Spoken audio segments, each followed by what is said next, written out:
ওমরার শুরু থেকে শেষ পর্যন্ত কি কি কাজ করতে হয় যদি দয়া করে একটু বলতেন।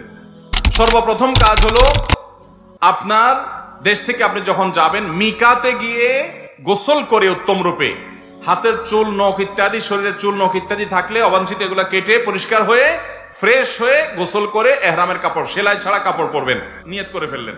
এরপরে আপনি রওনা দিবেন। সাধারণত বিমানে গেলে মিকাত থেকে এহরাম পরা যায় না, তাহলে আপনি ঢাকা এয়ারপোর্ট থেকেও পড়তে পারেন, অথবা এহরামের কাপড় নিয়ে বিমানে ঘোষণা দেয় যে এখন আমরা মিকাত ক্রস করব, তখন আপনি পরে ফেলতে পারেন যদি অল্প সময় পান। আর নাহলে এখান থেকে এহরামের কাপড় পরে থাকলে নিয়তটা তখন করলেন লব্বাইকা উমরাতান, বাস শুরু হয়ে গেল এহরাম পরা, একটা কাজ শেষ। এহরাম পরার পরে আপনি তালবিয়া পড়বেন, লব্বাইক আল্লাহ পড়ে লব্বাইকা উমরাতান নিয়ত করবেন। কারো পক্ষ থেকে করলে লব্বাইকা উমরাতান আন অমুক অমুক, মনে মনে নিয়ত করলে হবে যে অমুকের তরফ থেকে লব্বাইকা উমরাতান, বাস। আল্লাহুম্মা লব্বাইক লব্বাইক লা শারীকা লাক লব্বাইক ইন্নাল হামদা ওয়ান নি'মাতা লাক ওয়াল মুলক লা শারীকা লাক। এটা পাঠ করতে করতে আপনি পুরো পথে যেতে থাকবেন। পুরুষরা জোরে জোরে পাঠ করবে, মহিলারা আস্তে আস্তে, বাস দুইটা কাজ হয়ে গেল। ইহরাম পরা, গোসল করে উত্তম রূপে মিকাত থেকে নিয়ত করা এবং তালবিয়া পড়তে থাকা। এরপরে আপনি যখন মক্কা যাবেন, হারামের কাছাকাছি যাওয়ার পর হারামে কাবা শরীফ দেখে তওয়াফ শুরুর আগ পর্যন্ত আপনার তালবিয়া পড়তে থাকবে। মসজিদে প্রবেশের সময় মসজিদে প্রবেশের সুন্নাহগুলো পড়বেন, আদায় করবেন, করে ভিতরে ঢুকে শুরুতে আগে তওয়াফ শুরু করবেন। 7টা চক্কর দিবেন।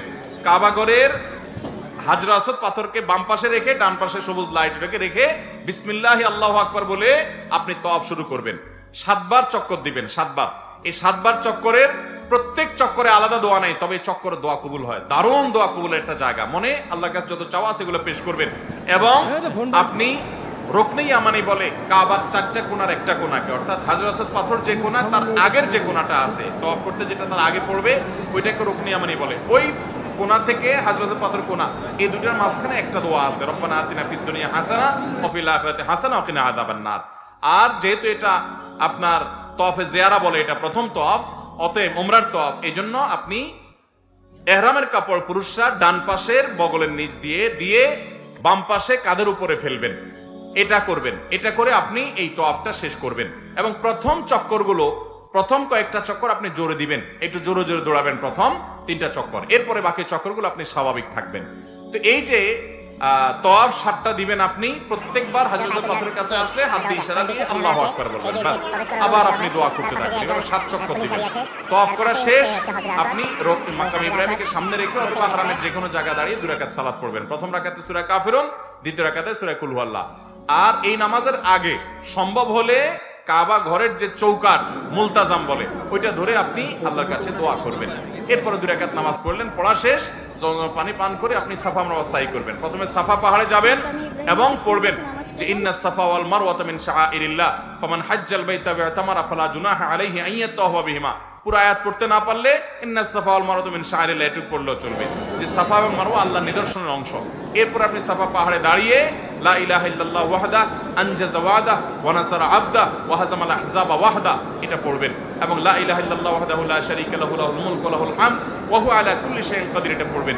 এরপর আপনি কিবলার দিকে ফিরে 2 হাত তুলে, ওই যে কাবা শরীফের দিকে ফিরে 2 হাত তুলে মন খুলে দোয়া করবেন। দোয়া কবুলের জায়গায় সাফা পাহাড়। সাফা পাহাড় থেকে নবী সাল্লাল্লাহু আলাইহি ওয়াসাল্লাম সর্বপ্রথম ইসলাম প্রকাশ্যে প্রচার শুরু করেছেন, সেই স্মৃতি বিজড়িত জায়গা। আপনি দোয়া করবেন।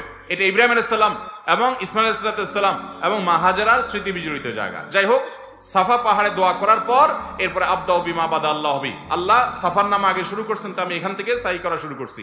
হেঁটে যাবেন হলো কোথায়? মারওয়ায়। মারওয়া যাইতে মাঝখানে 2টা সবুজ লাইটের জায়গা পড়বে, ওখানে পুরুষ একটু জোরে হাঁটবেন, বাস এইটুকু। এবং এই সাইর সময় আপনি জিকির আজকার তাসবিহ তেলাওয়াত করতে পারেন। তওয়াফের সময় ওযু থাকতে হবে, সাইর সময় ওযু না থাকলেও হয়ে যাবে, কিন্তু ওযু থাকলে ভালো। এবং তওয়াফ সাইয়ের মধ্যে ওযু ছুটে যায়, ওযু করে এসে আবার যেখান থেকে ছুটছে ওখান থেকে আবার কন্টিনিউ করতে পারবেন। মারওয়া পাহাড়ে চলে গেলেন, সেখানে গিয়ে আবার ওই যে কাবার দিকে ফিরে সাফা পাহাড়ে যা যা করেছেন ঠিক একইভাবে সবগুলো করবেন এবং দোয়া করবেন। ওখান থেকে আবার আপনি সবগুলো দোয়া পড়বেন। ওখান থেকে আবার আপনি সাফা পাহাড়ে আসবেন। তাহলে সাফা থেকে মারওয়া গেলেন একটা চক্কর, মারওয়া থেকে আবার আসলেন আরেকটা, আবার গেলেন আরেকটা, এভাবে 7টা চক্কর দিতে হবে। সাফায় শুরু হবে, মারওয়া গিয়ে শেষ হবে।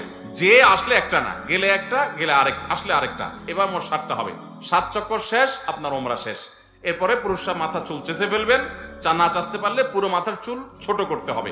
2-4টা সামান্য একটু ছোট করলে হবে না। মহিলারা তাদের মাথার চুলে সামান্য অল্প একটু ছোট করলে হবে।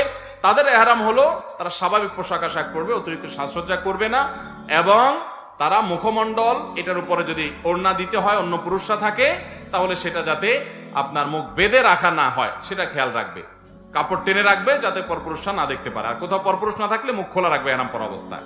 আর এহরাম পরা অবস্থায় পুরুষরা সুগন্ধি ব্যবহার করবে না, সেলা আলা পোশাক পরবে না, আন্ডারওয়্যার পরবে না, মাথায় টুপি মাথা ঢাকবে না, এই সমস্ত কাজ করবে না। কোনো পশু পাখি এমনকি আপনার মশা টশা ইত্যাদিও মারবে না, যত সম্ভব তাড়িয়ে দিবে। অর্থাৎ এক কথায় এহরাম পরা অবস্থায় নিষিদ্ধ কাজগুলো সব করবে না। সাফা মারওয়া সাই শেষ, মাথা মুন্ডানো শেষ, এখন তিনি হালাল হয়ে গেলেন। এখন যেগুলো নিষিদ্ধ ছিল এহরাম অবস্থায় সেগুলো সব এখন যায়, সেলাই করা পোশাক করতে পারে। তার ওমরা শেষ হয়ে গেল।